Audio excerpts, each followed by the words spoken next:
So welcome to the Podouken playthrough / commentary / I wanted an excuse to watch this with these guys. This is the Insert Coin documentary that came out a couple days ago, I think, right? Came out last... Like a week ago, I think. Tuesday or Wednesday? So the end of November 2020. So what we're going to do is we're going to do a active live, I guess, commentary with it. We were just making the joke that there's really no, like, press play now kind of a thing. There's no real, like, start button or anything, so...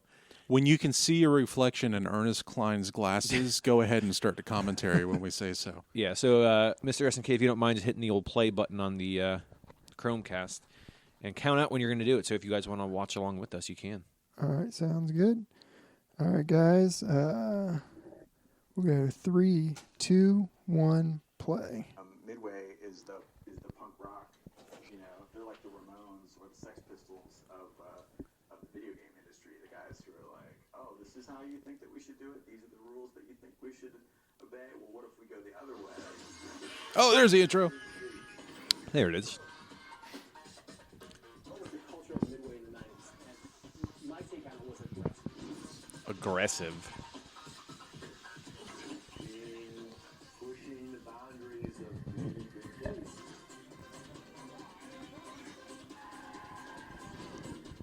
Good narc there. It's a very YouTube-esque opening, Yeah. but I like it.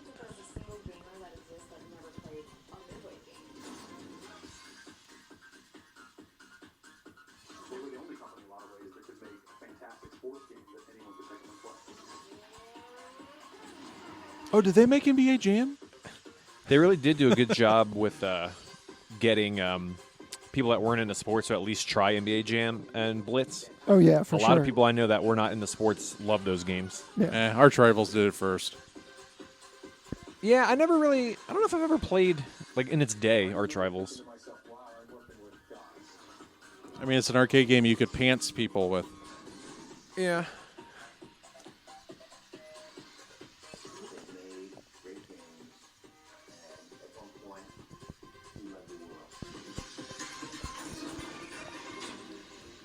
Insert That's coin, the title Nike screen, font. sync.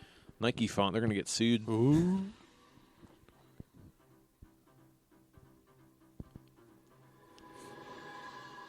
$12 credits. big bang in the video game universe. I mean, we went from blank screens to very rudimentary games like Pong to all of a sudden, you know, you got Space Invaders, Pac-Man, Donkey Kong.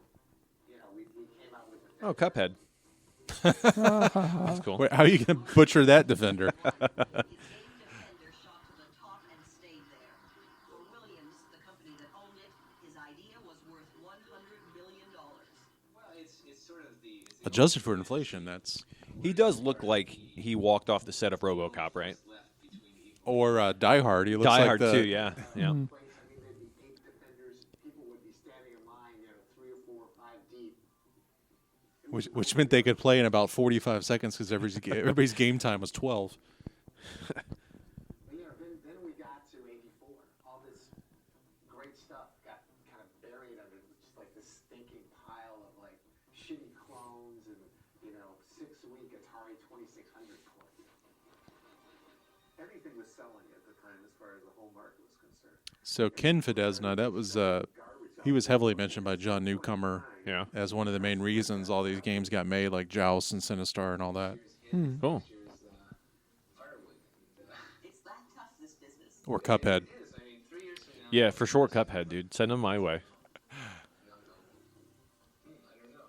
Tsui got disenchanted with what was going on. Every time I see an interview with these old, like, executives, they always have a shit ton of 3-ring binders. Yeah, they're old Always. school. Yeah, I get that, but, like, I want to see what's in those 3-ring binders because that's They're probably all the probably- production numbers and Yeah. everything. hopefully. I went back to school for a couple years in California, and but you know, I just couldn't get the video game thing out of my head. And I'm like, so I was like, yeah, man, we got to do a new game, you know, get the band back together. So back to working at what was One of the few people that's still in it because he runs Raw Thrills now. Oh, nice. That's right. Started doing and coming to New York when I was still in New York, talking about the idea of doing another video game. Eugene came in and wasn't really prepared, but he knew in his mind what he wanted to do. And he Are you responsible for the System 9 MPU, sir? Because if you are, got a bone to pick with you, buddy. Yeah, we'd like to have words. Protecting the world from the scourge of drugs and pushers and drug dealers. I felt like video games was always in some kind of fantasy world. It was always like, oh, we're men in tights, we're running around with swords and Manly men. spells on people and spears and stuff. I'm like, why can't a video game be about something real? We wanted to make an impression to the world that Williams was. I think my favorite thing about Midway is how crappy the wardrobe budget was. Yeah. Like, look at the Narc guys. It's a motorcycle helmet and like a life jacket.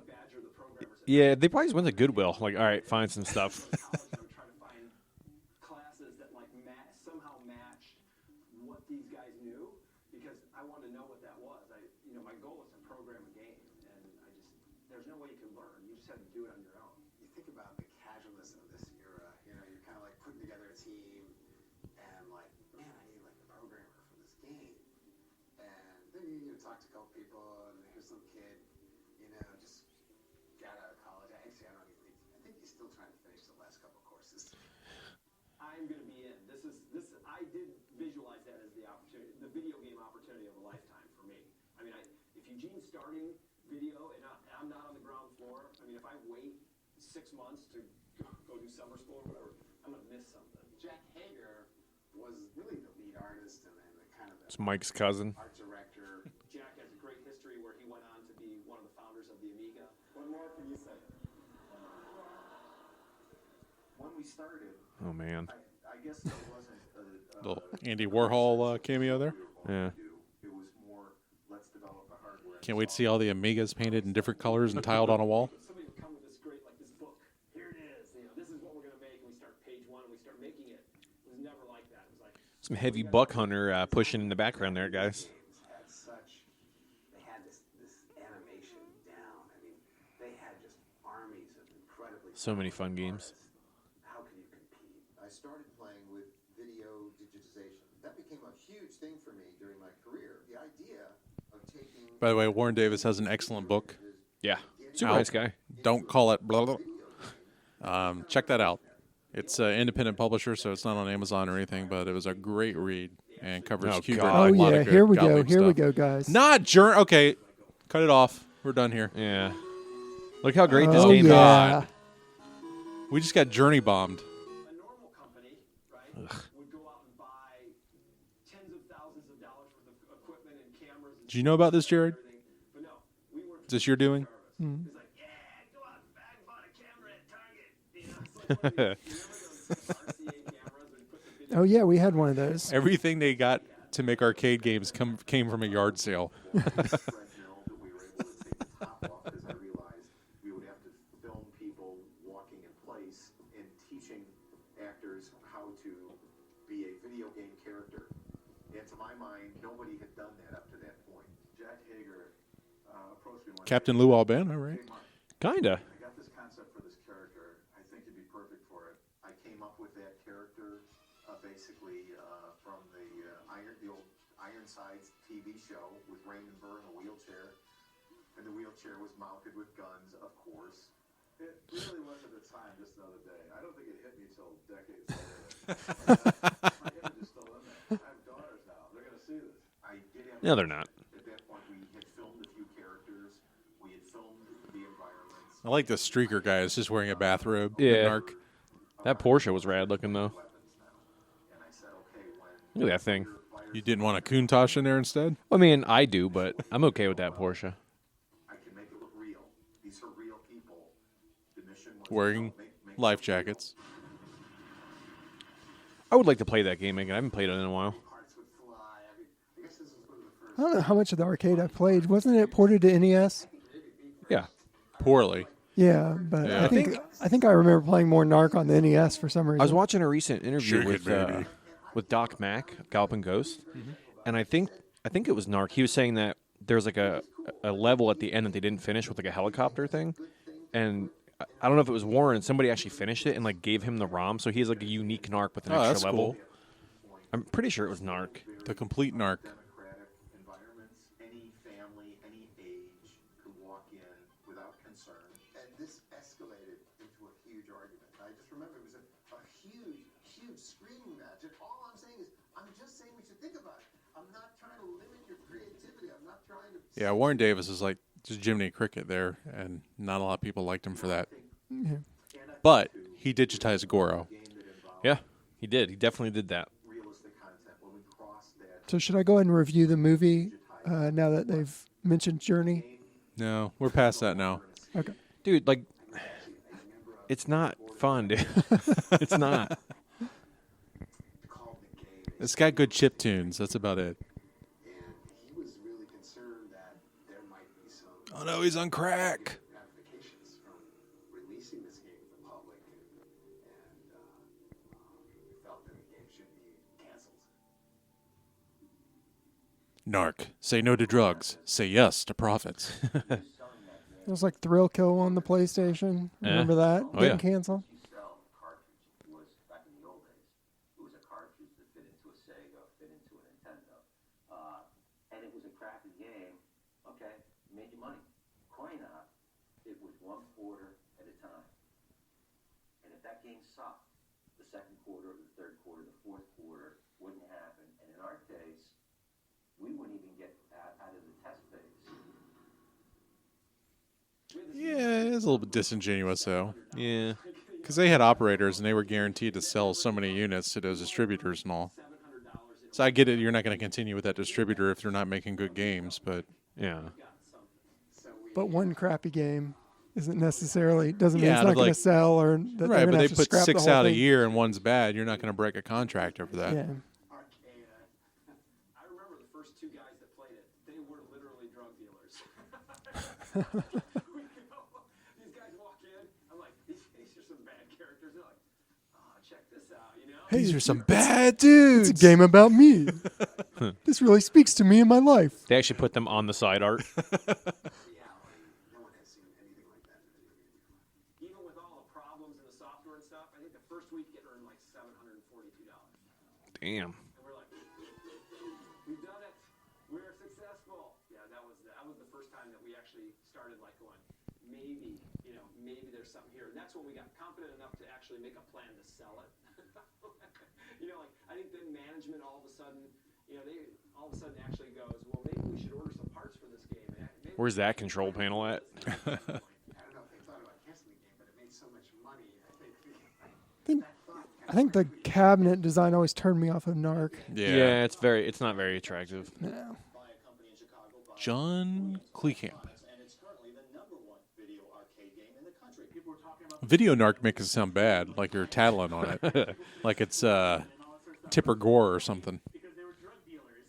For some players, the carnage is part of the appeal. All of the gore and the blood and guts spilling everywhere. All right, Nathan. Relax, buddy. Still having this time Pac-Man sitting next to it and things like Need to Google track down Nathan Davis and see. sports cars, drug dealers trying to take you down, body parts flying everywhere. You notice the airbags didn't even deploy. That seems pretty unsafe. No, also, apparently, inertia is not a thing. That's kind of cool. The physics engine wasn't exactly where it needed to be for that. aggressive or realistic types of games were, and what Narc brought to that evolution.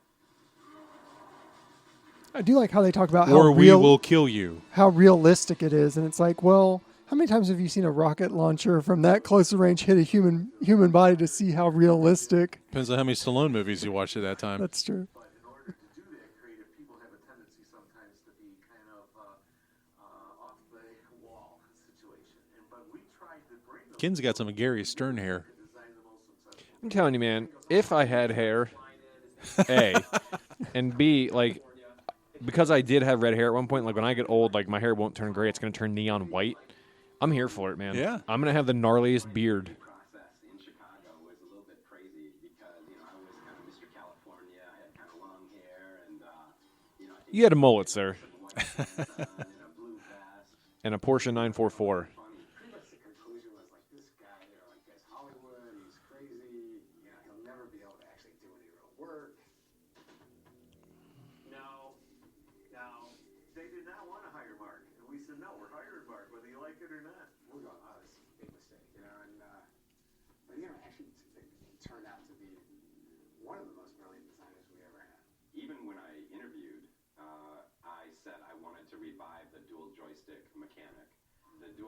All right, I like him. Robot Ron is so good, dude. That's such a fun game. I believe it's Robotron. Oh, my fault. I heard someone say Robot Ron, and it ruined my life. I can't look at that damn game anymore and not see Robot Ron. It sucks, but It's like Captain Ron sequel. sure. They bring him back. I would love to get one of those. They're just so pricey, man. Smash TVs are a lot of fun. Smash TV is a lot of fun. I think you have a board set, right, Jared? What's that? You have a board set of Smash TV? Yeah. Yeah. Yeah, I want to do Yeah, a it's control basically- panel to drop into like a blast. It's like or something. Running Man, the game. Yeah. Yeah. Like I thought, I'm going to do this for a while.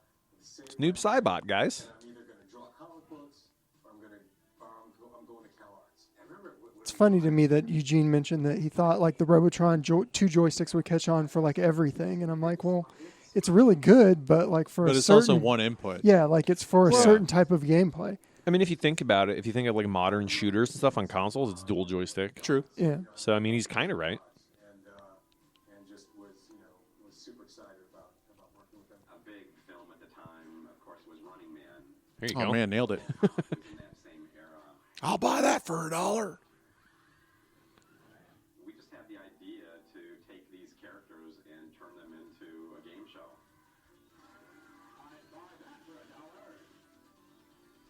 And sued. Consumerism gone crazy, futuristic world, Oh, you mean now? toasters more important. 2020. Eugene was the king. We would all go to him for advice. We were just starting a boss master, which I guess was. That concept art's so cool. We reached the point where you blew off his head. And so I remember creating a little blood spatters and watching the characters on screen kind of explode. I remember the first time I had done it, I kind of minimized the impact because I thought, oh, that's looking pretty gory. I dialed it back. I think John was opposed to just how many bloody chunks I put on the screen. There is never too many bloody chunks, ever. Well, good thing they never had that revisit them. Yeah. They pushed, in more blood. This boiling fountain of blood. And it was just like, that's going to get people's attention. But it only looks so alive. Just like this cauldron of just boiling blood. He said, now. Got some Contra explosions in Yeah. there. He said, a game is 100 of those fucking cool things, and now you have one. And he walked out of my office. So I was like, okay, well, I'm on the right track. That looks like all of my coin doors. Yeah. And that was largely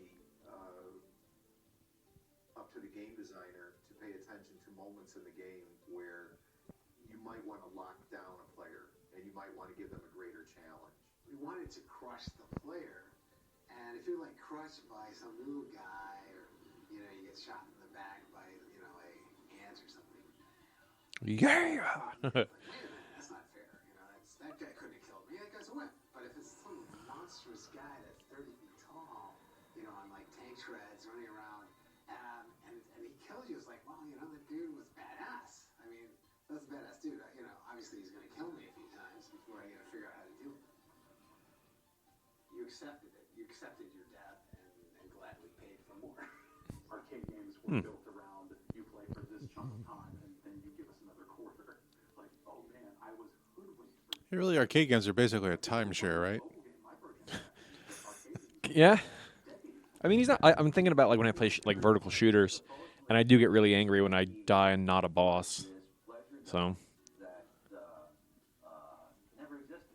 Well, I guess I'm a bit of a scammer. I just kind of did it on a whim because I couldn't bring myself to just having a message that said congratulations, go away and never play this game again.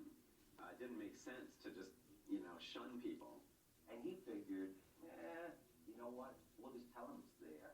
And since it's so late in the game, the majority of players will never even know. I remember just feeding Yeah, no.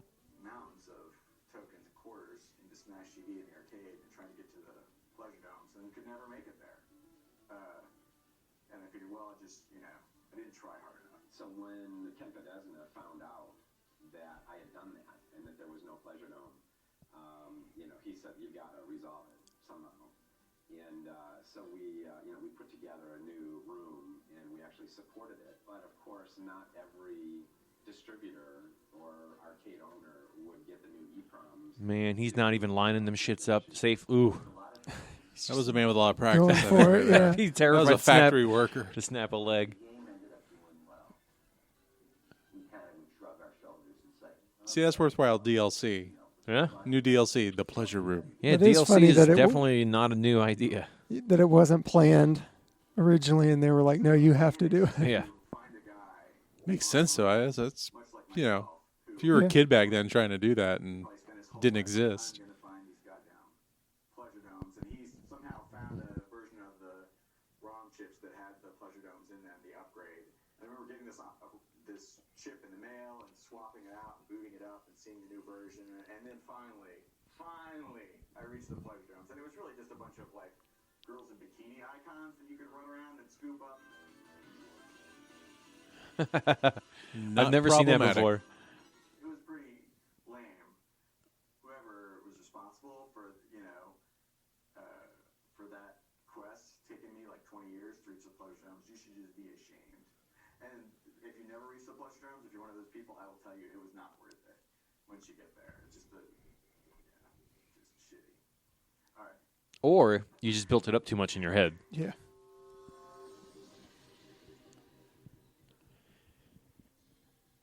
Oh, there's Arch Rivals. There you go. Producing product, about making games at Williams Electronics that I think certainly had an effect on the types of games that we produced. We were in a big factory. We had rats coming through ceilings. We had. You mean Mappy? It was part of what Neil fostered. Hot new game. Are we getting really close to Squaggle territory right there? Yeah. Being in Chicago, I think it comes out of the grit of the manufacturing process. I think it's a lot to do with the personalities. of It's all John the Hay. collective personalities, as we all kind of, Do you think his middle name's Hey Hey? down and That'd be great if it was. John Hey Hey Hey. and we weren't troubled by the idea of having people compete because, we thought that it would be helpful enhancing your animal spirits to really come up with something special. When you go back to the pinball days, in the 60s and 70s. Always comes back to pinball. Basically three major pinball companies. You had Gottlieb, you had Bally, and you had Williams. Bally was the leaders at the time. They were the first ones to come out with solid-state pinball machines. They acquired Midway, and then they were running the whole thing, and they then were able to get Space Invaders and, of course, Pac-Man and all the other stuff that went on at the time. The rivalry between Bally and All that Pac-Man Plus money rolling in. Ugh. a really long-standing, highly competitive, love-hate, maybe more hate than love relationship. You sure that was the right choice, or maybe they should have taken Tank Battalion instead? What a dumb coin toss. Right?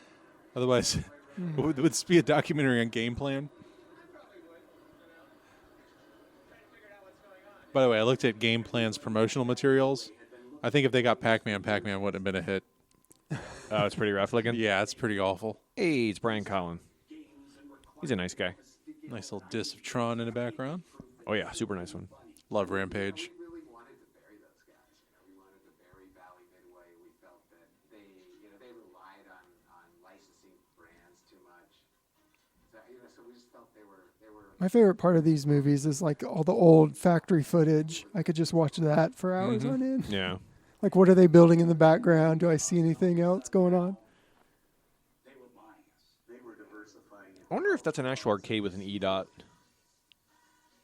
They decided to get out of the coin-op industry, so it became available for us to buy, and that's why we wound up purchasing them. Yeah, we won the war. We killed these guys, and then the crazy thing is then we hired all their managers, and they became our managers.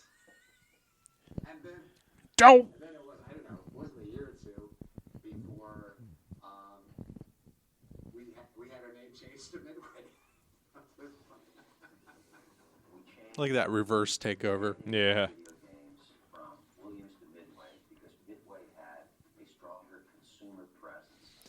By the way, it gets really confusing in that era when you're talking about pinball. Oh, yeah. Some were still put out by Williams, some were put out now at Bally Midway, and I always have to go some were look. just Midway. I always have to go look at the game and say, that's Bally. It's Yeah. not Williams. We won this war. We're Williams. You know, why are we giving Midway? I mean, they should. Trog, great underrated game. Yeah, really cool one. He goes, you know what? I paid $5 million for that fucking name. We're going to use it. The only people that we were able to That was a Chucky laugh. As I said, that dude's got a borderline maniacal laugh face, right? prior to the acquisition, and then came over and their first game with us was Arch Rival, which was a big success at the time. The income from Arch Rival Arch Rivals, sir. for the entire price of the merger. So really, it was a free. I remember playing the hell out of that game. Williams got Valley Midway for nothing. I'll have to send you the waving goodbye photo. You'll appreciate it. It shows. Hey, they made a shooting game. That's awesome. I got a call on my phone rang, and it was. That's how it works, yes. Castro, the CEO. He goes, hey, what would you think about doing a Terminator 2 game? And I was like, there's going to be a Terminator 2. Arrangements were made for George and I to fly out to Hollywood. All these licenses for these properties are so cool because you're making the game before the movie even starts shooting sometimes. Yeah. We put on this videotape of us creating Narc, and Jim Cameron sees it. He just freaks out. He's like, this is awesome. Cameron was great. I mean, it was like, Hey, it's the savior of pinball. We are. And he just stands up at some point and he goes, give these guys everything they need. Sick. What was interesting to us when we made the Terminator 2 arcade game is I'm pretty sure it was the first movie that ever had on the set of the movie shooting simultaneously to the movie the arcade game. We had access to all the actors and everything from the movie, but like Arnold, we didn't really have access to him. He was a little more expensive, more difficult, but we had access to his stunt double that we could use. Ooh. He had a prosthetic jaw that he put on, and he could look exactly like Arnold. Are you sure about that? Yeah. Maybe in Is exactly the right word? maybe in 280p. Some double and also standing. In fact, at the end of Terminator 2, there is a sequence where the T-1000 replicates itself as Sarah Connor, and then the real Sarah Connor comes behind. In actual fact, there's no trick photography in that shot. That's actually Her twin. Yep. So a twin sister came in and did all the stuff, and was quite happy to do it. Robert Patrick was so enthusiastic. That dude scared the shit out of me at a con. Oh, really? Dude, So so he just we're- like morphed out of a wall or a rug or what? that's what it felt like. We were walking through like where all the people like sign stuff. Yeah. And like that dude has a striking face, and just seeing him walk through a crowd of people, not like. Did you just thinking make eye about it- contact with? Dude, You're like, he "Ugh." did. I mean, I kind of was like, huh. It scared the shit out of me. Super cool guy though. Experience that you might not be able to get in your house. Having that thing that you're holding in your hands makes it feel more like a performance. What was that about? I'm sorry. She's saying like having like the gun in your hand like made it feel more real. There's like graphics from the movie scanned in, so you're actually playing Arnold. And That is a fun game. 1000, and there were elements from the movie, so it really felt like you were in the movies. Much like you felt like you were in Aerosmith. No. You don't feel like you're in Aerosmith until you're able to shoot CDs from your CD launcher. Exactly. See, when a game went on test, we all went out and kind of we'd go watch it, have dinner, and come watch it. And What was it? Dave's Arcade. lasting like 18 seconds. That Williams had a really like they usually put a test game in one particular location, Dave's place or something like that. Somebody's okay. place. Wasted. He just turns around and goes, "That was 18 seconds. They died in 18 seconds." You know, and he's like, he's yelling. I'm like, "Go tell them they just lost their money." It was so funny. T2 was a good success for Midway. It opened the door for more cinematic experience. It got Midway to a new level. It just all of a sudden was like, this is what it means. I did see a lot of those games. Now that I think about it. Yeah, but As a they were kid. before. Those were 86, 87, 88. Like Operation Fox and stuff like that. T2 was the license. That's what. Yeah. Yeah. It's not like the gameplay was new or anything. No. But I just remember seeing a lot of the Terminator 2 cabs at arcades yeah, when yeah. I was a kid. They were all over. Yeah, they sold a lot of those. Said, Jack, are you available on New Year's Day to come downtown to the studio and be interviewed by Entertainment Tonight So I went down the next John Tesh just keeps popping up into everything, doesn't he? Mm-hmm. the game was there, and she was asking lots of questions about the development, like, how did you get Arnold into the game? And wow, that really looks like Robert Patrick, those sort of questions. And right in the middle of it was a question that was framed very different than any other question she had been asking me. So in the game, you are shooting police officers. How do you feel about that? It's very clear in the movie that Arnold never kills anybody. He shoots them in the knee. And they fall over and they're no longer a threat. And that's exactly what happens in the game. I've never thought about that. Yeah. I told her to stop right then. And I said, Collaborate you need and listen. to convey my answer in its entirety because I felt very personal about this. And I said I had family members who were in the police force, so I took it very seriously. And what it ended up being was kind of this real accusatory, hard-hitting, like, so how do you feel about making a video game that encourages people to shoot cops? It was our first experience in how video games were directly impacting the entertainment community and through the media society as a whole. Yeah, but did they ask Arnold that same question on Entertainment Tonight about the movie? Probably not. Yeah, exactly. Never really been. It's publicity, and it gives you some notoriety and some attention, and people that might not have. Well, for sure, no organizations or group will take that too far, right? It's not the world we live in. Not at all. Especially not now. They won't seize on that and Down to 8 credits, boys. I mean, we were on a roll at Midway, and the whole NARC technology, our photorealistic digitization, photorealistic. killing the world. Yeah, I guess for that era. Studio ahead, And depending on the photo. Polaroid realistic. a dream of mine. Look at those Sega photo booth realistic. And it's 3D texture mapping. I could see that was going to happen, and I really wanted to do a driving. Man, I played that game so much, dude. So much Ridge Racer. I PlayStation. don't think I've ever played that. PlayStation 1, yeah. Holy frick. Next to me, I noticed it was empty, and I was like, So when you see all the Mister screenshots from that, you're like, oh yeah. Oh, yeah. Did I miss something? Did I miss something that was going on? I don't understand. And he's, oh yeah, Eugene and Mark, they had a project they wanted to work on, but they're going to work on it out of house. And out of house meant they had quit and they started their own company. And it was like, they had tremendous talent. And Not the first time. Petro, This is a repeat for him because he went and made VidKids back after Defender with Williams, and that's where they made Stargate and Robotron and everything too. He was acting as a licensee. leaving the house kind of a thing. in true Williams style, nobody decided to say anything. They never sort of like dealt with the fact that the manager of the video department was gone. They just kind of left us, Lord of the Flies style. I always looked at him as being kind of the godfather of the industry and sort of the leader of, our studio. And so when he was walking away, that, was not a good feeling. Here we've got the godfather, the doctor of video games, Eugene Jarvis, creator of all. Some call him God. What do you call yourself? Face. That's a wrap. I didn't know anybody else had my nickname. Peep face. Real spacemen. It was little metaphorical bleeps and little animated sprites that represented a human or. They're not ghosts or monsters. They're metaphorical bleeps. Yeah, sure. Definitely, I think brought in I don't think that would have fit on the bezel instructions. aggressive game player. The games are louder, the graphics are more detailed, there's lots more blood, it feels different, and that's something that I like how companies are really with independent gaming, especially right now, it's all about revisiting that era of gaming. It's Yeah. all very simplistic graphics. Yeah. It's just very clean and retro vibed, and it's cool that it's coming back. I enjoy some of that simplicity instead of just the overwhelming type stuff. Yeah.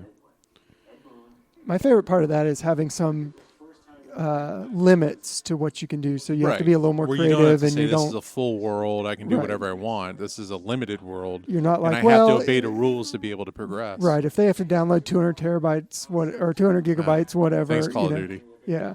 So yeah. So that was the first time I met him. I think my first reaction was, who the fuck is this guy? We had, I think, about a 3-month gap in the factory's production. What's that, guys? I can't So- ID what- it. It's driving me what- nuts. That was a subplay field of some sort. I was trying to figure out from the color scheme. What came out around that time? Twilight Zone. That's possible. It could be Probably, the top play field yeah. of Twilight Zone. Yeah. It had those blues on it. I played in high school. I loved that game, and I thought, wow, that would lend itself to a sort of this one-on-one fighting game idea. I was a huge martial arts fan. We never come out with Karate Kid. It was Karate Champ. Let's license that. Same gameplay. Put a crane kick in. Martial arts stars. There was Van Damme, and then there was Steven Seagal. We thought, wow, we have to get one of those guys involved. Not that kid. And we're going to use Jean-Claude Van Damme's image in this game like we, now have begun doing. Fortunately, he went over to the Street Fighter side. Yeah. Woo! Street Fighter the movie. The All-American This, Guile. All-American Belgian Guile. What I remember is it just wasn't cooperative. This was a filler game for us. Just something to fill the gap. If it was instead of Mortal Kombat, if it was JCVD, the game, would that have sold as well? Gameplay is the same? Yeah. I think Except the probably. main character is Jean-Claude Van Damme. Like the person or like a character that he's playing? Yeah, like instead of Johnny Cage, it's Jean-Claude Van Damme. I think it probably would have. I don't know. But it's called like Yeah, right. JCVD.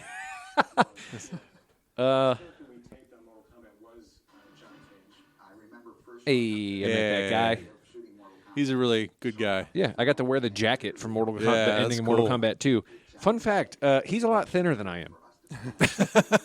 Or you're just more hulkier. He handed it to me. He's like, you want to put it on? I'm like, dude, have you seen Tommy Boy? I'm about to shred this thing. He's like, just don't zip it. I'm like, all right. But like that jacket is like pure vinyl. It feels like it's going to rip real bad. Well, and 30 years old. Sure. Super cool guy, though. I thought he was doing stretches there for a second. I wonder if he had any idea when he was filming this, because they said this was the first character. They were doing early footage, like what it was going to look like, the end product. I mean, he was pretty adamant about, like, he played a big role in, like, doing a lot of, like, the motion capture setup and, like, what's going to look better and stuff like that, so. That's so cool to me that they got the poses like that where Yeah. they're sitting on stairs and doing it. I told you the Raiden story, right? Yeah. It's the best thing ever. When he's doing the flying. Yeah, so where the they just put him on the noise. stairs and he just planks. So the noise that Raiden makes when he does like the forward lunge, right? And this story's from Johnny Cage himself. I'm not making this up, but he goes like, he makes like a weird noise. And apparently, the reason why they did that is it was the developers making fun of the actor who played Raiden, because when he laid on the stairs to do that, he crushed his nuts and made a noise like that. Oh my! I hadn't heard that one. Oh yeah. So that the noise of the is them making Well, fun it's of him. very high pitch. That makes sense. Yeah. Cage wins. Okay, this thing is great. And what was 6-month production time to fill a hole in the factory, we threw that out the window. If they show the MK2 shirts, I want one so bad. There you go. There it is.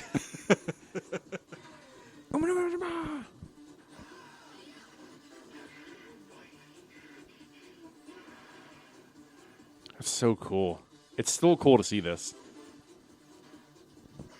I love the Tai Chi fireball. Yeah, if you can find clips of this side by side of the actors filming and the game, That was all like, one move. Yeah. That's pretty cool. Yeah. I always thought that was divided up. I've never seen those kind of clips, and that's neat to see them, like It's so how neat. accurate it is and how, And what, to what think that they did. went in and just like, those are frames you're taking from the video. Yeah. Yeah. And then they're cleaning it all up and digitizing it.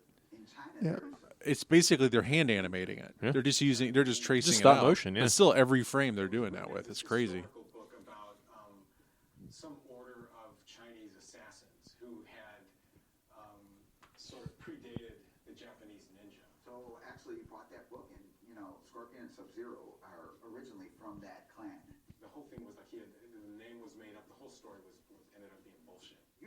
there that care about the lore of Mortal Kombat. Yes, you do, sir. And go through like, okay, How can people keep track of the lore of Mortal Kombat? I mean, I kind of stopped after 3. Yeah. Yeah, 11 did a good job though, of like bringing everything Tried back to and like, retcon it all, right? yeah. I mean, there's time travel and Yeah. shit now. I'm so halfway through the story on that. That was It's- one of the free dude, games of the PS5. that I'm Mortal playing. Kombat does that stuff better than like any You know, while I than like any other like fighting game franchise. Night Wolf. qualities of the characters, you know, the backstory and whatnot. Really, the core of the product was, you know, its playability. I love seeing that kind of stuff. That's cool. Where they're adjusting the frame. Yeah. Came from him. Ooh, look at that hot ass IBM model and mechanic. keyboard, guys. Woo! You know, call Big it money. kind of, hey, try this, hey, try that. is games reflect his personality. I think his games bring out the way that Ed really feels about things because his nature is outrageous. There was a period at the end of a match where you kind of got a free hit off of your opponent, and we wanted to kind of put an exclamation point on it. And for us, it was always, you know, hey, watch me go do an uppercut.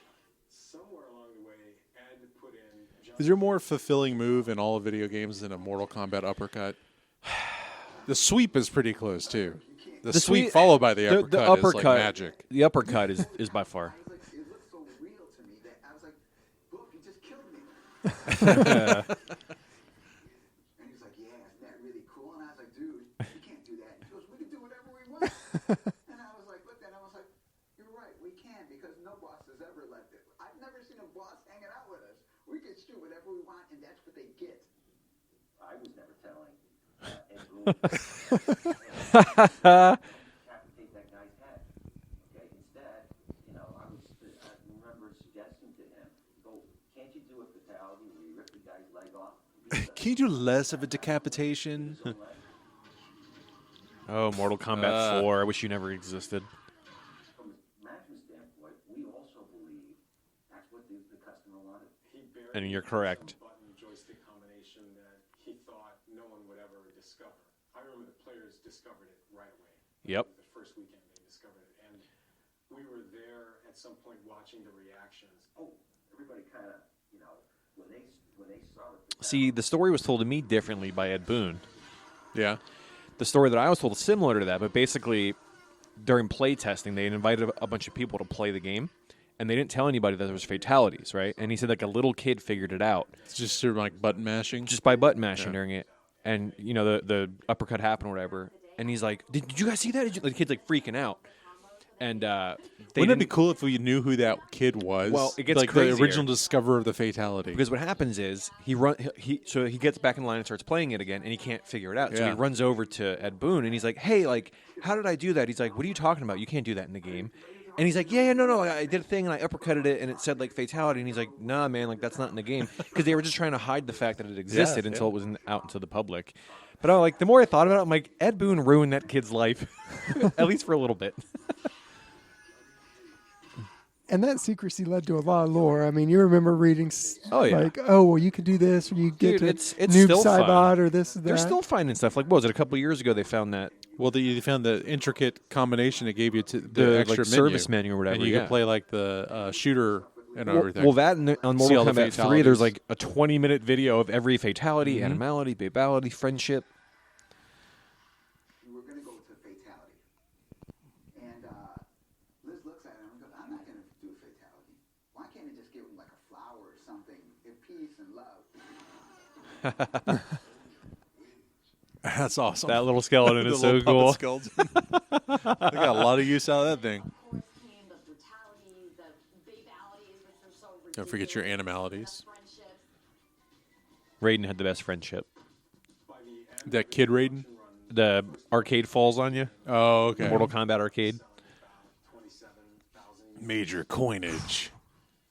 And I guarantee if you ask John and Ed separately, there's no way they had a vision that it was going to go the way it went. I mean, none of us did. None of us could imagine that you could sell that many games again in our era. Well, there's that hot button mashing. That low kick button's broke. Being a nerd and being aspirational. The harness isn't hooked up. I knew some names. I knew Mark Cerny had created Marble Madness. And I remember hearing these stories about a guy named Mark. Not many people know that. I believe that's our lowest rated episode. Yeah. It's the least amount of downloads we have ever. Everything. Marble Madness. Who did not burn out. A creative computer whiz with the dinosaur-like age of 23 is still cranking out video games for the Sir, I don't think you know how dinosaurs work. Not at all. People magazine and find themselves in other articles described as the hottest designer in the industry. I love golf. I go on streaks on golf. I get addicted. I thought you said gob. I thought he was trying to invent a religion. Gambling. So when I recognized Mark Trammell's name in the credits of NBA Jam, that was a revelation. I know that guy. I don't know that guy, but I know that guy. I remember here. Whatever happened to Mark Trammell? Oh, he's making one of the greatest arcade games of all time. 6 credits. The rules of basketball are so perfect. You've got All right, guys, listen up. Get your notebooks out. timers for the shot. This might be very pertinent information here coming up soon. Yeah. We could tighten up Maybe. the right time frame. So they're just the inherent rules of basketball made for really There's nothing more fulfilling than watching a couple of white guys play basketball. Real quick, that dude had a belt on and his shirt was tucked in. A lot of the same gameplay mechanic, and we were first. But all I really Damn know is straight. that I've been told that Mark Trammell was a fan. You know, I think maybe I've played that game 3 or 4 times total in my life. Lies. It's just not a game that really appealed to me. With you kind of pull the pants down. They had a punch. He asked us about our interest in doing licensed products, officially licensed products, and we were resistant, mainly because on my side I didn't want to do photographic stuff. I wanted to keep doing cartoons. I felt that's where the humor was going to be. Neil Castro came into my office one day. That certainly is. The photographic stuff is something that had its place in an era, Yeah. but quickly lost favor. It'll be interesting to see if they do like newer stuff with like deep fakes. Like, Yeah. did you see the Tron thing they did? Yeah. Dude, it's nuts how much It's better really it looks. nice. But that was the thing, though. That I saw that, and it wasn't like as good as I thought it would be. It was great. Right. But when I'm looking at the old one, I'm like, the old one's pretty good. It's really it's just the not- lighting that It's is not off. terrible, but Yeah. like seeing the deep fake, like certain like angles of his head, the deep fake looks a lot better. But for 10 years ago, No, I get Uncanny Valley and all, but it's still Right. pretty good. I didn't hate the Tron one, but I still think the deep fake was like, holy shit, like Yeah. that's crazy. Performing on command. Well, the NBA's immediate reaction was, hey, thanks, but no thanks. Their kind of understanding or perception of the arcade business was rooted there in Times Square, which was a very seedy area at the time, and they did not want the NBA logo presented in that atmosphere. I remember a comment in terms Boy, have times changed. Yeah. See China. seriously, I mean, we're not even going to cover the salary of one player. Let's face it, the NBA will continue whether they do a game with us or not. So our video guy, once again, he said, I can solve this. He went out to family entertainment centers around Chicago, and he took videos to show what a real arcade is like. We sent that back to the NBA to tell them this is what it's like, not Times Square. They accepted that. They understood, and they started talking deal terms with Roger Sharp. That's awesome. Yeah, Roger Sharp's the one that did all that. And What a champ. Ryan. Sal DeVita. I haven't heard that name in forever. Yeah. Wow. I can't remember his last name. Wrote the NBA Jam book. Yeah. Which is all of this material too. But yeah, Roger Sharp. Look at that Same setup, guy that man. saved pinball is the one that got all the licenses done for NBA Jam. All right, we figured out a system for using an attachment system that games typically use for putting different types of guns or weapons or props in Harnesses. It's a W-Targ thing or whatever, right? That Warren Davis created. Yeah. To prove that we could kind of change up a different, flesh tone, a different look. There were 16 different head angles that we had to use. One looking forward, one looking up, one looking down, one looking left. Why does Scottie Pippen look exactly like the Doom guy? That's what I was thinking. This Doom guy, Pippin. He was just the assistant for the Doom guy. Gotcha. Yeah, great assist guy, though. Resource. So we were looking at VHS tapes of the biggest dunks of all time, looking at the athletes. I remember being blown away at the Horace Grant dunk Oh, at the yeah. halftime. It looks so good on arcade. Back when he was Magic. or with Bulls? No, he was on the Bulls, but just Okay. like seeing like the full motion video of him like doing that dunk, like ourselves. How cool would that be? Whether that's worth doing the game right there. Like the occasional bird, We got or more than occasional bird, around who wanted to be in there, and we get them into the studio. We show our using that crazy auto technology. yeah. Sherman Osler, who came in with a derby hat on his head, and we're like, "Hey, Sherman, you want us to shoot you with that hat on your head?" He's like, "Yeah, this is my derby, you know." And so we okay, and so we shot him with the derby. Good old Derby Sanchez. Put him in the game and like didn't think anything of it. And then I think we put the game on test, and people freaked out because it was a person with a derby. You'd never seen a person with a derby. Oh, it's so good. It's like Odd Job, like a really bad cosplay of Odd Job. Everybody's playing Sheridan's head with a derby guy. That's so sick. Funny because we got an NBA license, but people like playing the special characters more than That's true. But we were doing things now, like putting in the Mortal Kombat characters. Yeah. So good. I still think they should have made like a secret Outworld team. I love that.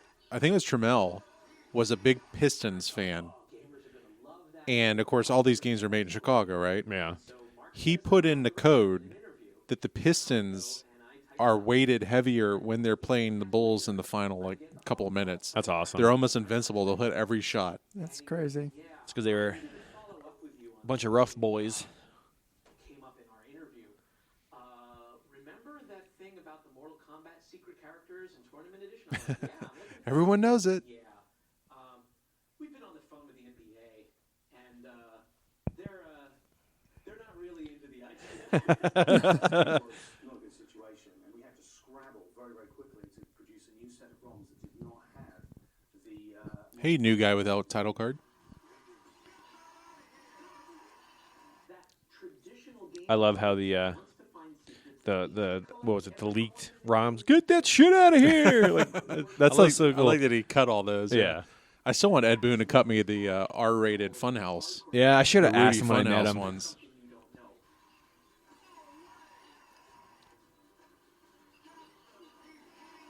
Grabs his Johnson. Actual announcers, I couldn't push them into the high energy part of being an announcer voice for a quarter at a time video game in an arcade setting. I had never done any voiceover before. I had never done any sports work before related to But he sure wore some scarves. acting work, stage work, and work at Second City. Yeah, that's a Got to protect that voice box. that's a blanket. He was kind of doing his Marv Albert, but really he just became himself and became that actor. It was like this. John came in, gave me a script. He said big, he said loud, and I went, "He's on fire! Rejected! Boom shakalaka! He's heating up!" And that was about it. And think about making that system work. We're talking about a system that is calling the play-by-play action, splicing in player names at different levels. So do we know if that's just randomly generated? I don't know. I mean, I know it's probably situational too, especially when you have the heating up and all. But Yeah, well, the heating up is after 2 in a row. On fire's 3 in a row, and then With the monster jam! Hippin', Stockton, what was the haunted thing? Did you hear about that? The NBA player that died, and like the game will randomly just start screaming his name. no, Dude, I read this thing. I'm gonna look that up.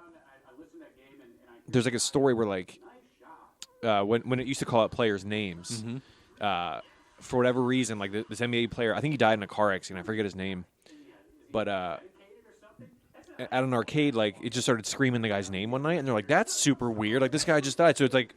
I don't know if it's like a creepypasta that it's like a thing, but apparently it's a known bug that for whatever reason, weird. games will randomly, if they're left on for hours, it'll randomly just start saying the guy's Like name. the sound chip heats up. and Yeah, it just- something. Yeah, Same address gets super accessed. weird. Eugene Jarvis always told me, make sure the player gets more powerful. Never take something away from him. The hat dude's so good. Put the player in a mode where he's on fire and everything's a switch. And we knew right away that, there was a mechanic there that made sense. And I was saying, oh, it's unrealistic. It's not, that's not. People aren't normally on fire when they play basketball. People also jump 20 feet in the air. Yeah. It's totally video game. It's totally cool. It's totally cool. And I'm all like,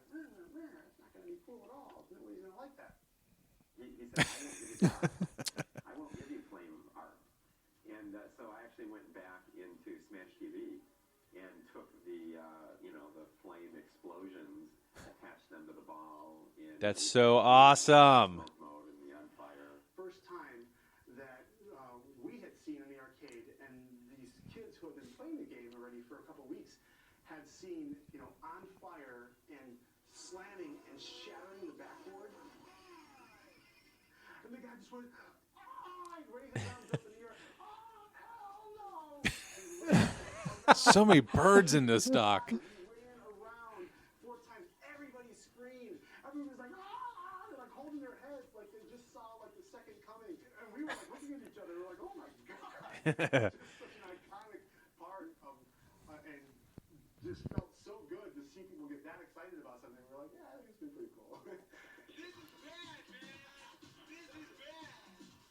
That'd be neat if you were like had been playing it for a couple weeks, like a new game, and then like they're adding stuff as you're playing it and you're discovering stuff. Yeah, the weighted system on this thing too. Will start missing shots a lot if it's too far, the score's too far front. So it doesn't allow the scores to get too far apart. It keeps you excited that, I can overtake you in the last minute, the last throw, I can win. If you're in the fourth quarter, Yep. And you have, just a few seconds left and have an opportunity. You're gonna make everything. To have it go into overtime, and take a shot at the buzzer, the chances are so much higher from the half-court line than it would be from laying it up at any other point in the game. Rubber banding is, I don't know if that was a Mark Turmel call or what the deal was, but the rubber banding in NBA Jam and then later it's Blitz and Showtime and all that stuff. absolutely insane. It's almost evil. But it also makes for really heightened moments of like, oh man, we went to overtime again. What are the odds? Turns out the odds are pretty good. But as a Please kid insert playing quarter. that, I didn't make that connection. Games that were broken. Then why? Because it's one of the things, you put a game on a test, it's got to work, okay? And to have a game that's not working, it's like the height of stupidity. The team was supposedly down. I feel attacked. Yeah. You couldn't put any more quarters in the game. They had accumulated so many quarters that had jammed the playing night. Wow. You couldn't put any more quarters in.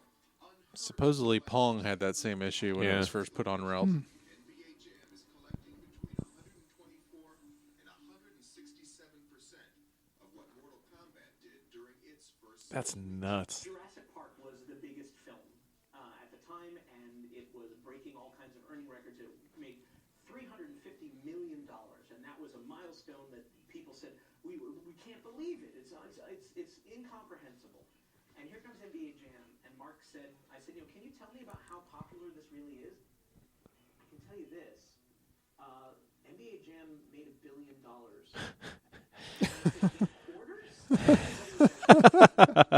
That's insane. Sports and walked around the mall would hear and see that game because in malls they were like arcades and there was always groups of people around and they're like, what's that? And when people are playing together, they're probably more likely to keep playing because you can't just walk off from your friend that you're playing with. Whereas some games are abstract or some people just don't want to blast aliens or they don't want to fight other people. The idea of it's like basketball but without all of those pesky rules, that becomes a very appealing thing to people that would be into sports but wouldn't be caught dead in an arcade. But here, this is the perfect gateway. Kaboom! And the other way around too. I mean, for me, I didn't want too much of a sim style sports game, but I love these games. So. Right. I remember that commercial. Holy frick. The best director and directordom. I like the first Mortal Kombat movie. Do you like all 42 Resident Evil games?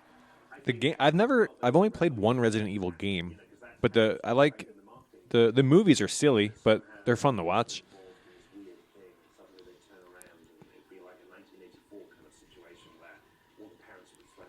I wonder how Resident Evil game fans feel about the movie. Do they hate them? The home games, I think people with good taste hate them. So. Well, I mean, they're just campy, weird movies. Well, I but- mean, the first one's all right. Yeah. But then it just they get kinda went off ridiculous. the rails. And Was the first one went to laser cube death? Because that's rad. yes, That one's awesome. Yeah. and now he's making Monster Hunter. Oh yeah, with Mila Jovovich too, Yeah. right? Yep. Maybe it'll be Resident Evil Monster Hunter. They just put her skin in the game. Matt was all excited about it. Does she have a gun? Like in the movie? I don't know. Probably. I mean, you can. I think some of the characters are like ranged. Playing this game, and they see, heads being decapitated, skulls being pulled off of bodies. Never watch a Kubrick film? I mean, what's the big deal?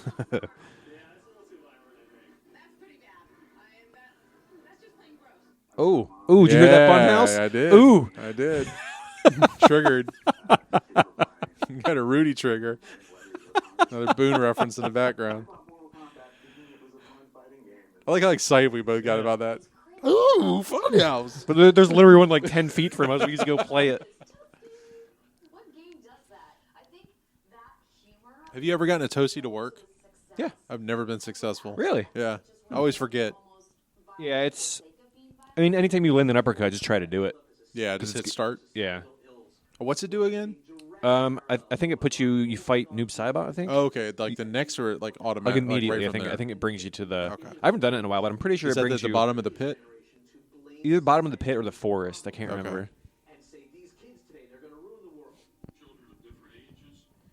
Ooh, look at that PVM, boys. Government always gets involved in the fun stuff. Their product talked about in an unfavorable light by a U.S. senator. Joel Cotton Ball Lieberman. He voiced Droopy. Oh.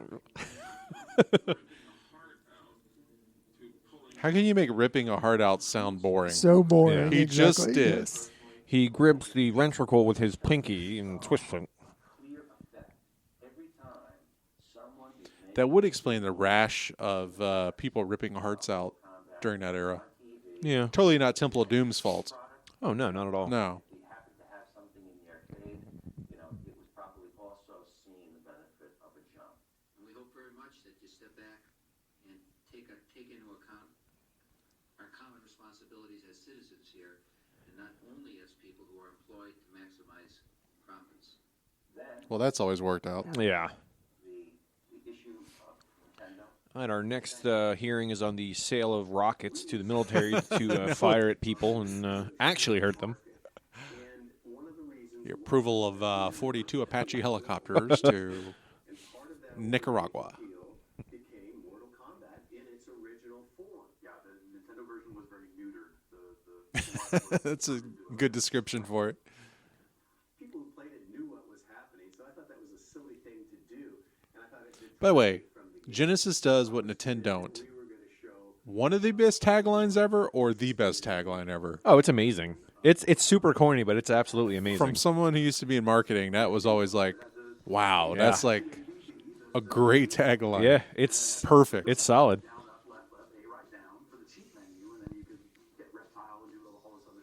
I've always wanted to make a shirt. Maybe you can make this for me. Just the Nintendo logo, but it just says Nintendo. Oh yeah, that's but easy. like the original, like Yeah. like NES thing, Yeah, or whatever. absolutely. Yeah. I've always wanted that. It probably already exists. I just probably. To make the point that we weren't this nice, clean, young kids company that Nintendo was. Sega used the slogan like, "We do what Nintendo don't." Nintendo would never do this because they're so family friendly.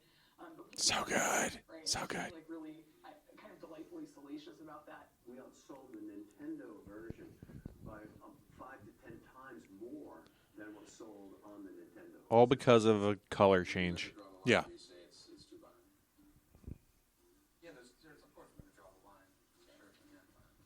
That was a lie. Oh, it's so good. All right, Emmy for editing goes to this documentary. The tongue twitch is the best. He didn't say where the line Oh, was. so good. Oh God, that thing showed up on so much attract. I've been one button click away about 4 times from buying that poster on eBay. It's got the girl with like the New World Order. Music is the weapon. But yeah, that game. It's NWO, right? I don't remember. I look forward to watching this finished product because I hope you have a story about how that game came to be in there because. Aerosmith just busted through the wall one day and said, "Yo, make us an arcade game. Four- Let's shoot CDs." 4 credits. From Neil at work, it's like, okay, you can do whatever you Hey, remember how Journey sucked ass? Let's Hey, make hey, a hey, hey, good rock game. Have they done that yet? No? So I guess we're doing another gun game. It was supposed to be Generation X with Public Enemy. That was the original. Yeah. So two things happened. I would have played that. I believe it was Marvel that said we own Generation Oh, yeah. You don't want any Oh, husk wow. in there. There you go. There's his or name. chamber. Jake Simpson. you know, he wanted to put into Generation. I remember him saying, "You know what? I'm so pissed at this. I'm so angry. I think we should put some sort of superhero or yellow spandex that you get to shoot a lot." The second was is Public Enemy would have nothing to do with us. So don't know why, but really like, okay, strike 1 and 2. So what are we gonna do now? So we changed Scraps. and we started thinking really hard about who we would have. We knew we wanted music in the game. Initial premise was Because music is the weapon. get bands, plural, together. Sharp coming through again. Do country western, Brooks and Dunn, Revolution X. Dude, I'd play that. You shoot boots and belt buckles out New of boot, the new boot shooting. Dude, I would play like a Boot shooting boogie. Reno 911 reskin. Heck yeah, dude. boot Dangling. shooting boogie. That's great, Jared. I love good music. I bought the music with my own money since I was a kid. So we got in front of a camera and just like made our pitch. And it was Jack was really good. I was horrible on the pitch. It was like We're two hip guys. We're with it. And we want Aerosmith to be in our video game. we want you doing a video game, and I go, this is gonna go zero far. Hi guys, I'm Jack Hager. Hi George Petro. And we're Lowered makers expectations. of exciting and new pinball video games. So thrilled. exciting and new. I am a robot. I need We batteries. make exciting and new video games. Saved lives and gave meaning to every generation. They can't go to their parents because their parents didn't grow up with computers. They Who will think of the children what's going to happen the next if we can't put games out to shoot CDs? Steven Tyler. Who? stable thing that has always kept kids sane is their music. You know, you're this youth that like is getting oppressed, and Aerosmith becomes like your guiding light. They leave clues all through the world, and they leave these videos, and you know, you just go to see them at an underground club. You get right up close to the stage, Aerosmith jamming. All of a sudden, these New Order troops come on the stage and push Aerosmith off the stage. And it's like, what happened? You know, and you guys are like, whoa, come on, you know, get away from me. And you decide, hey, I'm going to fight this. You use your gun, you're shooting everybody. So Are they the only band with an arcade game, a pinball game, and a roller coaster? Got to be, right? So lots of pinball games. Yeah. Qualify for that.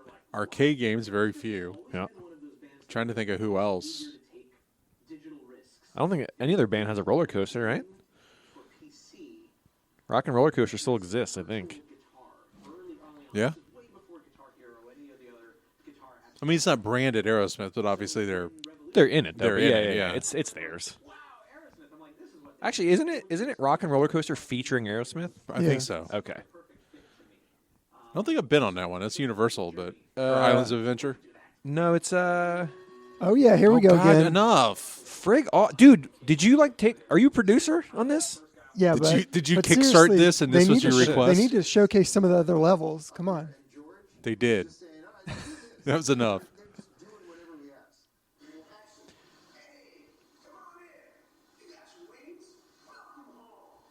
Yeah, we didn't have a drum set because I remember the drummer had to air drum, and we said we're gonna build your drum set. So it's like the Grammys. Remember where all your drums are. And he would play because I mean it's a professional drummer, so he just.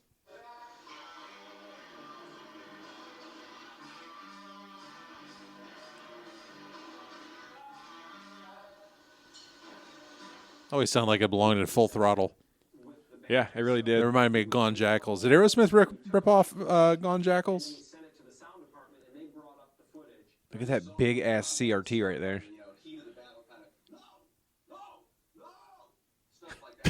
Is that Michael on fire! Is that Michael Let me Scott? When Toby showed back up. No, no, God, no. Yeah, we're gonna have to try that again, Joe. No. Oh, okay. I see why you're not the singer. Yikes, dude. Sorry. What is that? That's just too much. I think go with rock and roll. I mean, that's like, okay, fair enough. These guys are maggots. They're putting chemicals in all our food. Wow, he's giving the straight Bruce Jenner right there. Yikes. You know, it's just like, yeah, all right. And then you fly out of the screen, or you get the videotape and put it in, and here's Steven Tyler going like, you did good. Now go do this. But like, kind of amazing. It's a gun game, but what if the gun shot compact discs? And it's a crazy idea, I know. I mean, it's the game's best feature, unironically. Like a grenade launcher. Oh. You should have shot notes instead of the little Nerf rival balls. Revolution X music as a weapon, or Revolution X music. Is the weapon. Music as a weapon, or music is the weapon. Is the weapon. Humongous amount of email going backwards and forwards about whether music as a weapon. I like that guy. That's the right perspective. I still unironically like it. It doesn't match up to T2. It just didn't have the T2 had so much momentum because of what it was, the movie, the robots. Well, I liked Revolution X when I played it in arcades. I was an Aerosmith fan, and it was just a fun game.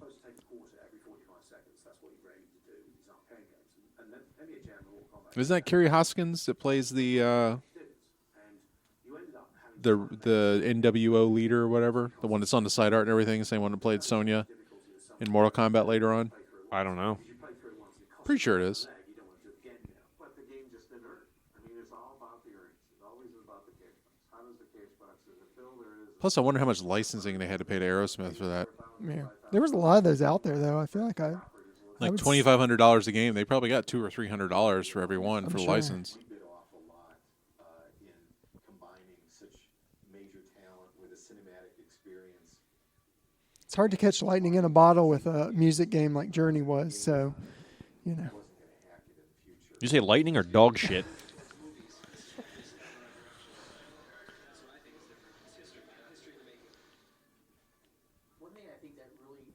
Bubbles! Oh, man. Does this mean that you can create folders? I just hear the puzzle bobble music in my head now. It's the Jerry game from Do they Rick and Morty. Still sell like the toaster screensaver package? Apples. What was the Apple tagline in his make believe world where he did everything? It was like got milk, but like got apples or something. I think it might have been. Apples are good. That's where that came from, huh? Where you'll almost puke in an initial D4. GameWorks. Get yourself some $12 Long Island iced teas. So we go on this ridiculous trip where the Universal jet that Steven Spielberg flies on is showing up at Midway Airport, and we're all to get on it and like fly out to California. And it was the best experience ever. Number one, it turns out you can get to LA in like 2 hours, you know, if you fly really fast. We meet with the president of Universal. We have lunch with him in the commissary. Those glasses never fell off that face. Never. So I was usually the guy that would have the balls to like propose some numbers or paint the picture. It was just the epitome of Mark. Just throwing out the Told him to wiggle his mouse, so he Oh, take off the are gone. bubbles. Yeah. Someone touched hit the mouse. the Yep. He for sure ass He hit wanted his to desk. show his yacht. Change the screensaver. Move some of the folders. That's my yacht. The name of the boat is just Revolution X. It's Noob Sailbot. Oh, dude. That's so good. Oh, bubbles are back. Oh, man. I wish I had a boat. Bubbles are back. Dude, this is the Homer Simpson clock joke I'm always making.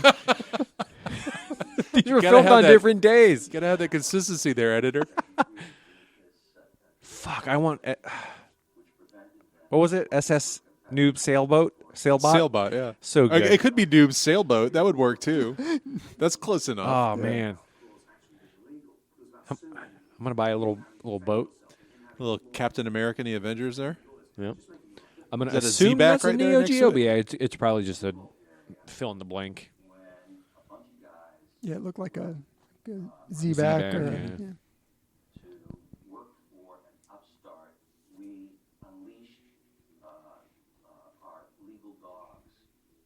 everybody associated with that to sue them, take them to court, and make their life so miserable that they would just eventually throw up their hands and say, give up. Or for Atari. You know, he really felt ownership over all of us. And he would yell and say, you know, get your ass back here. You know, what are you doing? Yeah, he was pretty strong in his opinions. Although the Universal deal didn't get penned, it did produce the negotiating point and motivation for Midway to pay these guys what they really were worth and recognize the value that they really were bringing to Midway's role and placement in this industry.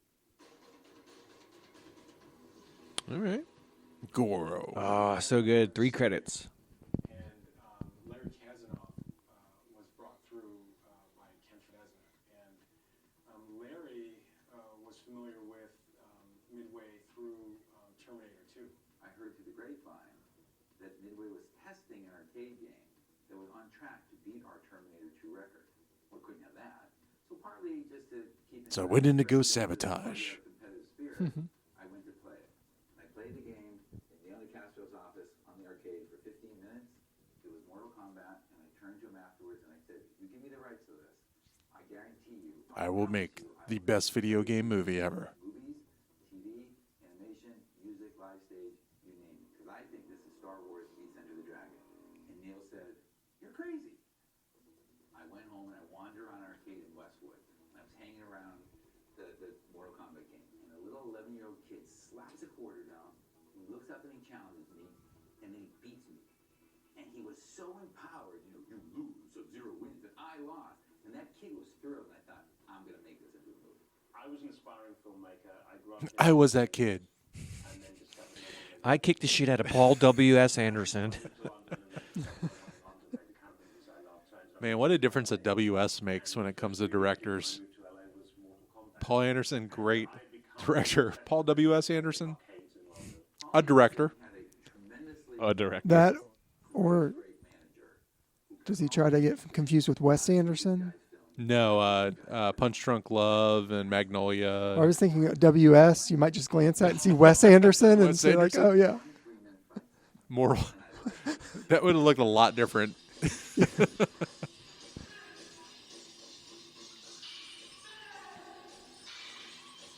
That is a shopping store I'm not familiar with. It's always a cultural clash with the video game company and the movie people. Again, because the video game people are used to not having to make story decisions. Left, right, center, fine. It's what, remember, you, the audience, want. The movie, you have to make decisions for the character. So they were incredibly involved, but it was always a little bit of... Oh, it's so He's cool. not even making eye contact with him. The rudeness. All right, who has more abs, that Goro or Ryu? Well, Goro's got 4 arms and 24 abs. Right, so. but was it Ken or Ryu that had like 12 abs on the Street Fighter 2 pinball back glass? Oh, yeah. It would have made the movie rated R, which would have negated a lot of kids from seeing it. And it would have made you lack empathy. At least they didn't like upright change the characters Yeah. and make like good people villains and everything else looking at you, Street Yeah. Fighter. I know. I like the first one. The second one is a shit show, but I really like the first Mortal Kombat movie.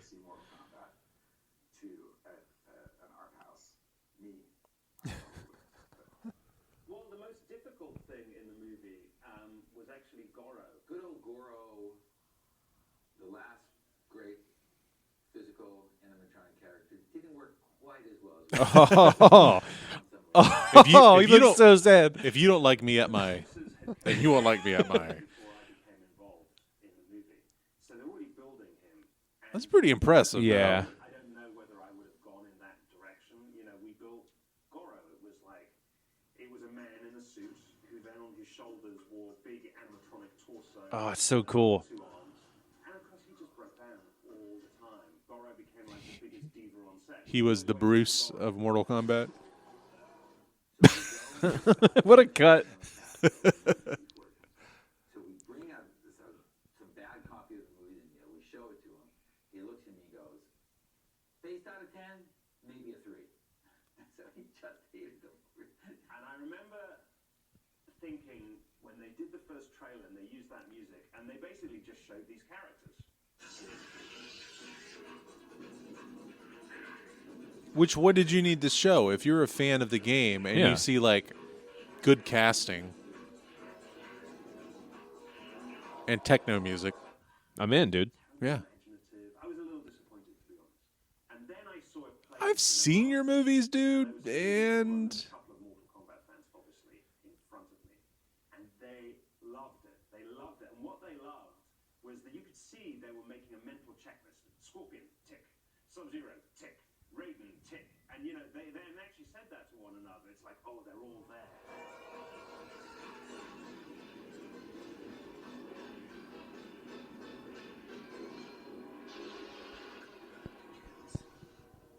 So now it comes the most nerve-wracking time in the life of a movie producer or director. The movie's essentially done, and now you're waiting for it to be released. Mortal Kombat as a video game is already a $2 billion with a B dollar business. now, Reptile. Terrible. That was pretty awful. Yeah. That was odd casting. Highlander as Raiden. I mean, he was a very smart producer. I mean, this guy got Mortal Kombat, you know, and set it up as a movie when a lot of people, I think, were doubting whether it was a good idea to adapt video games or not. Did Neil ever own up to his prediction to me that I was crazy and it would be an utter failure? I don't think he did. I think he probably owes me that. I never really looked to see how much money that movie made. It probably did really well, right? That's what he was saying. That Yeah, but I didn't know like what to them was like a lot, Yeah. you know. Very successful. You're going to make a lot of money. You guys were walking away with $1 million checks. Plus. They had a limit of how much bonus money they would ever pay you over one title. Right? It was $2 million. Wow. And as Neil explained it, it's like, well, I'm not Made 70 million domestically and 122 million worldwide. Nice. Had a budget of 18 million. That's pretty amazing. Yeah. Really competitive. Ed Boon and I were kind of at the top of the competition scale. I don't know if this is true or not, but Ken Podouken actually told me that when it came time to negotiate contracts, Ed wanted to make sure he had a salary that was $1 higher than my salary. You were talking about the compensation structure and how some may view that as creating a bad atmosphere where you're pitting teams against each other. And I could understand and appreciate that some people think that that's destructive. But I think those are the same, thoughts that think that communist consciousness works, that we have a desire to work hard for the benefit of our, fellow man. I think that's bullshit. Everybody. Well, and that was a common structure with a bunch of video game places, and everybody that I've ever read about was like, yeah, competition was great. Yeah. Like, we liked that aspect of it. Went out of their way to make us feel welcome, but in a way that was very different from what we were used to at Old Valley Midway. I mean, guys like Eugene and Jack Hager and Ed and Mark all would come up with it to us and say, hey, this is the way it works here. And, glad to have you, and you guys, you're going to do great stuff here, but don't go talk to them. I can't stop looking at that E dot. They're not It's beautiful, isn't it? It's sitting right next to a Tron, too. People have that drive. We just push them to do better because the people that, just want to help everybody else out, they typically don't have that burning desire to prove something. If you look at the history of the department, we started out with nothing, and we had to build this whole department and we were nobody, and we were fighting like the Ataris of the world, and there was a point where we were all together, like everybody's like clicking, we're all working with each other, and then I'll be very honest, success came and screwed the whole thing up. Some footage came from Tokyo Game Show.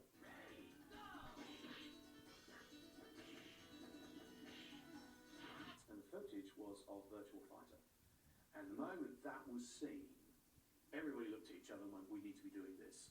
And then they turned. This was when Mortal Kombat 3 was happening. They turned to Ed, and Ed's like, I'm not ready. I'm in the elbow deep in Mortal Kombat 3. I'm not doing this, And so this other team who was making a tank game decided, we're going to make a fighting game. fighting game in the company that made Mortal Kombat. And I think that was a huge challenge because I think a lot of people thought War Gods was going to be, Mortal Kombat 4 or whatever, and it was not. It seemed like Well, it kind of was. They both weren't very good games. Yeah, I'm not a big fan of War Gods or Mortal Kombat 4. I mean, I'm biased. I don't really like 3D fighting games as a rule, but those are two of the not good ones.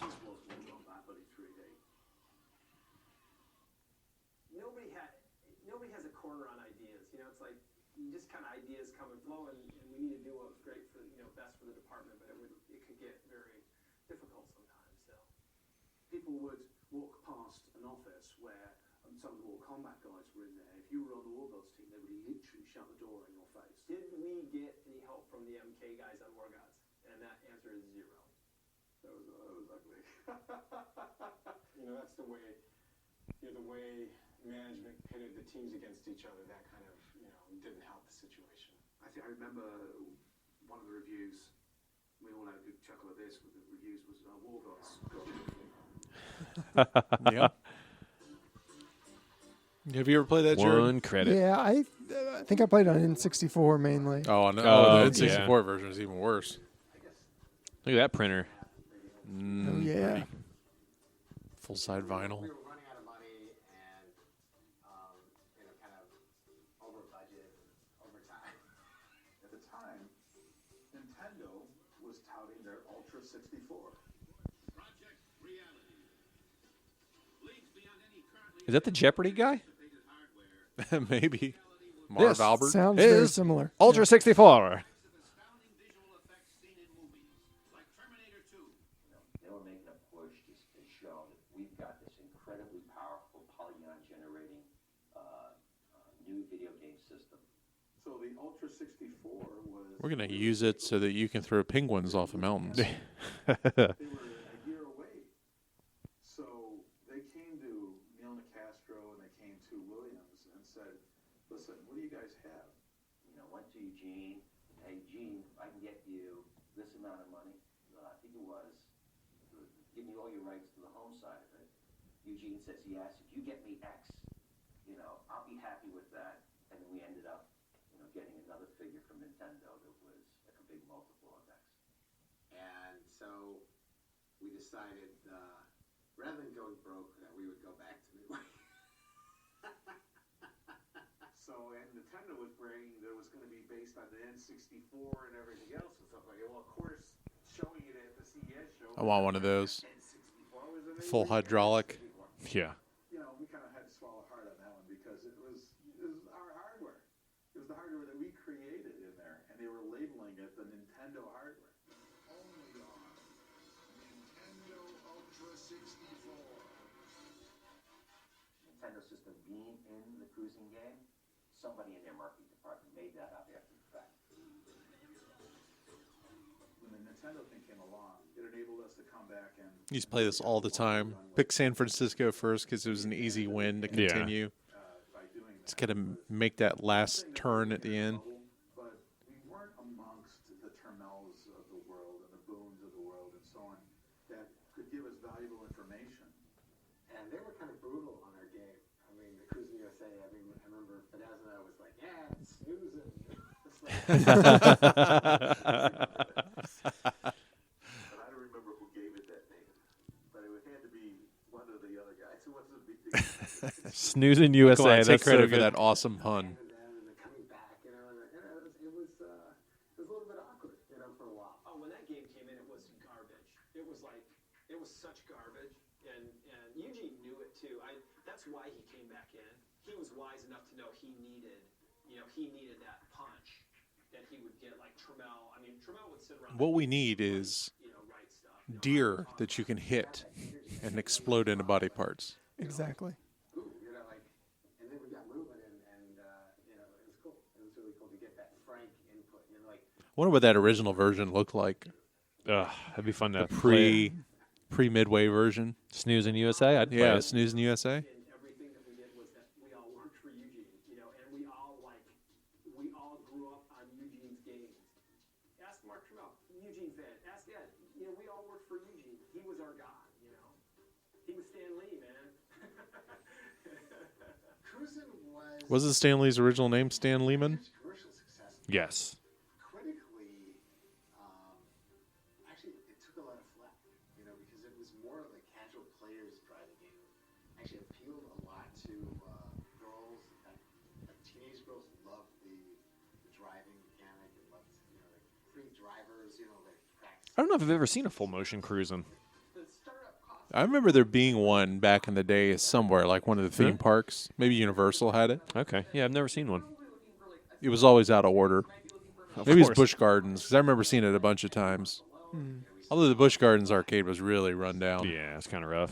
It sucked and there was no skill. And what's crazy is I look at Cruising USA today, and from today's standards, which is, I guess, 20 years later, the game actually is horribly difficult.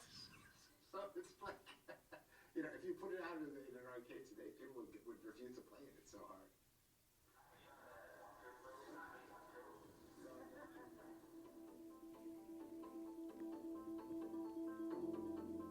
The Ultra 64 branding always aggravated me. It was in Killer Instinct. Yeah. And John about Mortal Kombat 3. We had already spoken a few times before, and I said, you're on your third game. Are you tired? And they actually did sound a little bit tired. It's because all that running they put in that piece of crap game. Whatever, man. Ultimate Mortal Kombat 3 is the best Mortal Kombat. No. In arcades. Yeah. It's amazing. 2. 2's great. They had Daytona USA in the background there. I love him just eating the... I like that's his opponent. It's Ed Boon eating popcorn. I'd play that. That'd be awesome. Wonder what secret character that is that we haven't found yet. They lit up. They were so happy. And I could tell these guys need their batteries recharged. They needed to shift gears out of Mortal Kombat to keep Mortal Kombat. I got 2 words to accurately sum up my feelings on Ultimate Mortal Kombat 3. Mm-hmm. Fuck Jade. Well, yeah. Well, fuck AI. But Jade is always the one that is the first one you encounter like that it's pretty bullshit. Reads your inputs.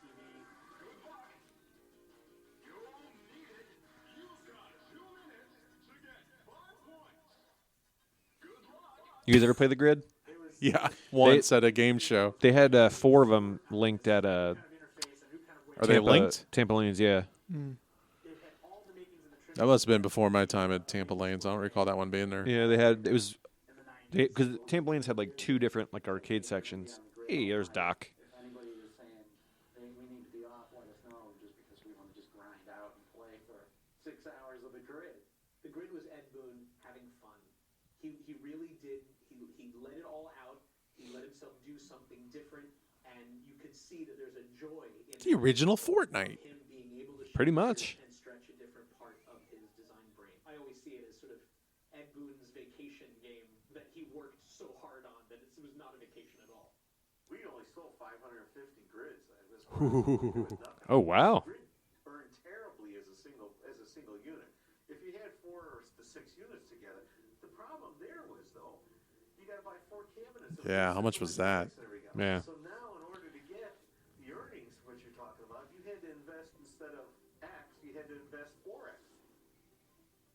Or even triple X. Nice. Has to earn, so much money per week. There was no way that every game was going to come out and earn, $2,000 a week. It just wasn't going to happen. All management wanted to do was just, they wanted to stamp, basically, if they could have stamped out more Mortal Kombats, like in a row, that's what they would have done. We went to the well too many times with the same mechanics or not enough innovation. But it was in the late 90s, I saw the warning signs that things may be getting more difficult in the quit. The warning signs appeared as Japanese women. They're piloting Mothra.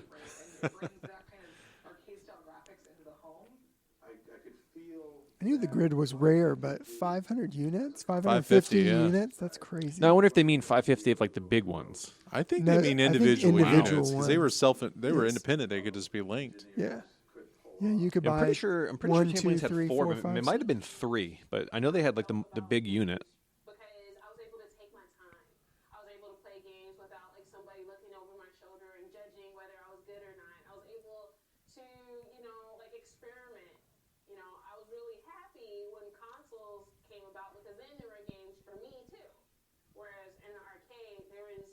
you know, if I weren't good at Street Fighter, like the whole sort of experience kind of stopped at a certain level. I think the other thing that had a huge impact was the internet.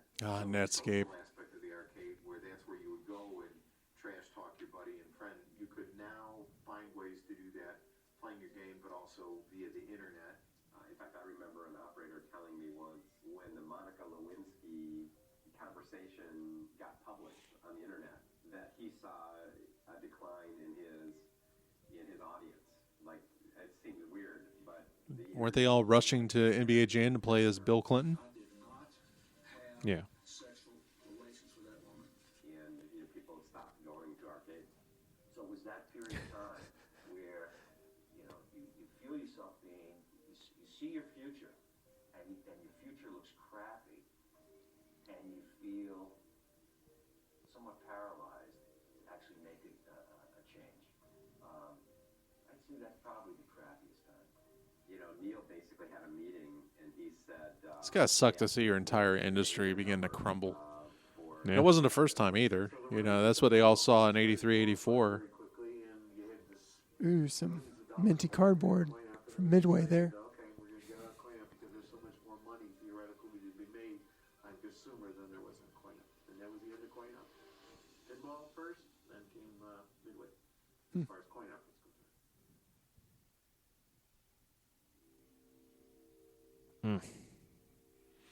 Yep.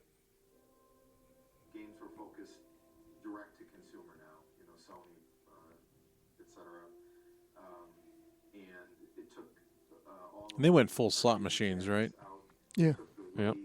That we would percentage games, the way that we would bring a player through a game. Certainly, consumer development's a lot more complex and requires, you know, higher structure in a team and more team members. But that did change what Midway was for all those years in the 80s and 90s. When you look at it sort of in the grand scheme of things, it was fairly short-lived. My career at Midway. Good old stun runner there on the right. Mm-hmm. Longer than a decade, and you know, I experienced the rebirth, you know, and then the death of an industry. You know, we had this great thing, and I was like, it was just kind of like the party was over. You know, it was like it's 2 a.m. You know, everybody's got a headache, and we had what a ride we had. You know, like they're closing up the disco, man. And you go home with a headache, and that was it.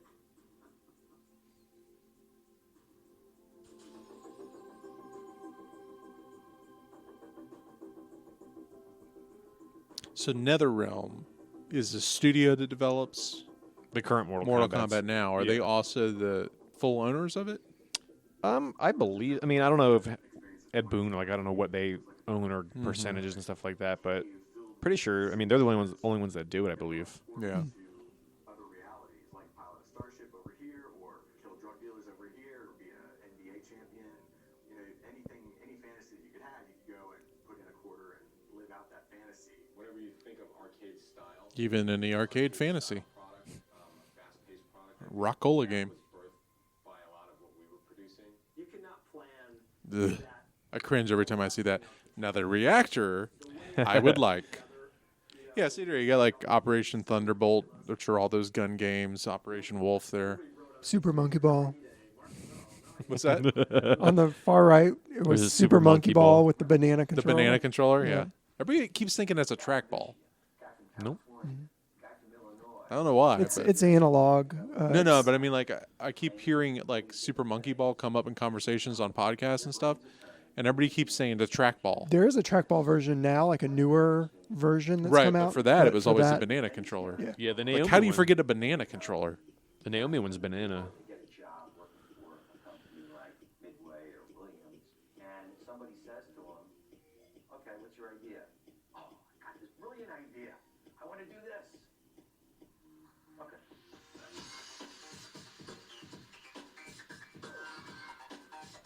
That was really cool. I liked that. Yeah. Yeah. A lot of really cool, like I would- Jared said, the warehouse footage and stuff is really cool. And a tremendous amount of work that goes into this and everything. I still feel like each one of those little segments, especially when it was like on Mortal Kombat and NBA Jam and all that stuff, It's like I just want that to be an entire episode. Like Yeah. if this was like a series, Right, yeah. Just dig in. Yes. Yeah. Just like how absolutely. High Score did it with like a focus. That same thing. If you could Yeah. have like a whole thing of that, that'd be awesome. Yeah, no, it was definitely cool hearing like A lot of hearing names it though. I mean, I wonder directly how long from this took to put together. yeah. Yeah, and I do appreciate them focusing on that certain time period, that kind of era, and that group, because there is a lot of information. Yeah, Like big even time. in that, it could have been broken up into episodes. So. Yeah. I definitely put in code to have the Pistons score Ah, there it is. late periods at a higher rate than the Bulls. Genius.